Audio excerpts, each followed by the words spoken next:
Throughout its history, Serie A has typically been dominated by the likes of Internazionale, AC Milan and Juventus. There are a number of teams who have also had Scudetto glory, but amongst the most unlikely of them is Hellas Verona. In 1985, a Hellas Verona team who had never won a major honour before, managed by Osvaldo Bagnoli, stunned Italian football by winning the Scudetto for the first, and to date, only time. It remains one of the most unlikely victories in football history. This is a story of when Hellas Verona won the Scudetto.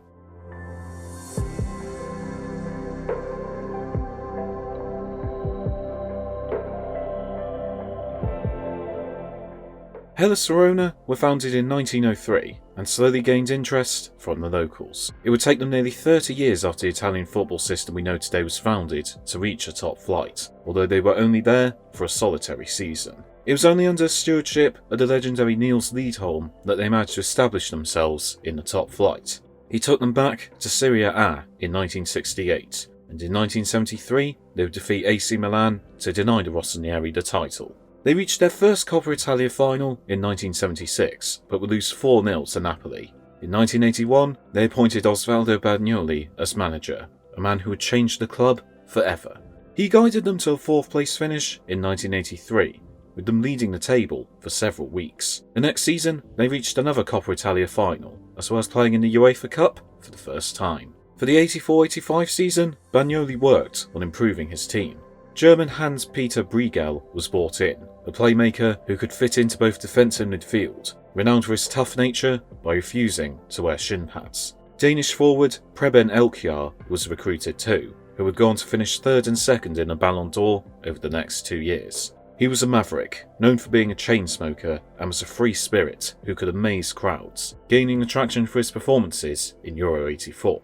He would help the spine of the team, as well as creative midfielder Antonio Di Gennaro in the middle. Hellas did not have the budget of other sides, but Bagnoli had been able to form a team on a shoestring with a focus on hard work and deployed a counter-attacking style influenced by Catenaccio. As the side went into a new campaign with high hopes, nobody could have imagined the heights they were about to reach. Lazio and AC Milan had been relegated to Serie B as punishment for a match-fixing scandal, and so the title would be a lot more open. Hellas Verona's first game would be a huge challenge. Their first match of the season was at home to Napoli, but the eyes of the world were on the away side. The Neapolitans had recently forked out a world record fee for a little Argentine forward who they hoped would change their fortunes forever. The name of this man was Diego Maradona. It was his debut for Napoli.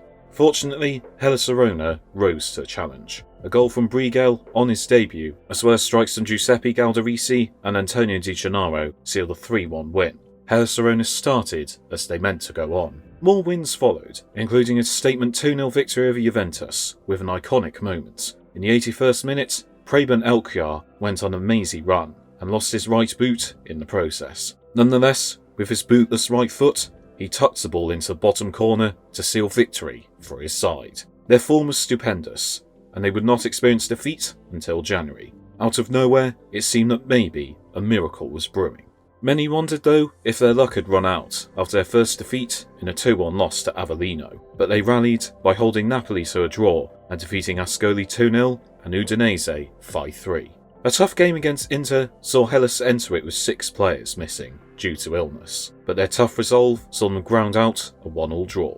They then held Juventus to a draw and defeated Roma to continue making statements of intent. This was the first of 3 wins in a row, and they would only lose once more in the league all season to Torino.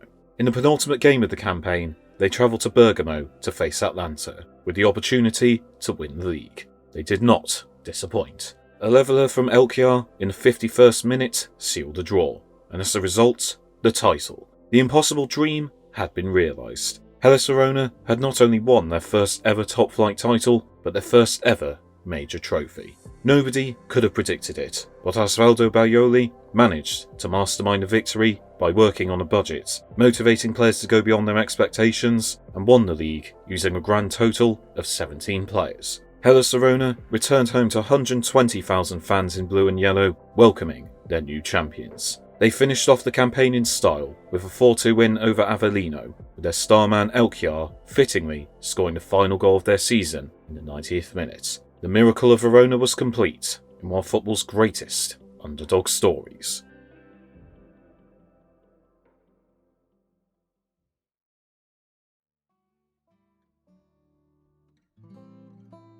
Hellas Verona, unfortunately, failed to capitalise on their victory. Much of the squad would be sold over the next 2 years, and whilst Bagnoli remained loyal, he would depart the club after they were relegated in 1990. Since 1985, Hellas Verona have gone between Serie A and Serie B, and have still not won another major honour. But their victory will never be forgotten. A city with a population of around 250,000 smashed the odds, and found their way to the top of Italian football. It is no doubt up there with the miraculous title victories of Leicester, Nottingham Forest and Wolfsburg. Osvaldo Bagnoli was a miracle worker, building a team from dust, and has been named honorary president of Hellas Verona in honour of what he did for them.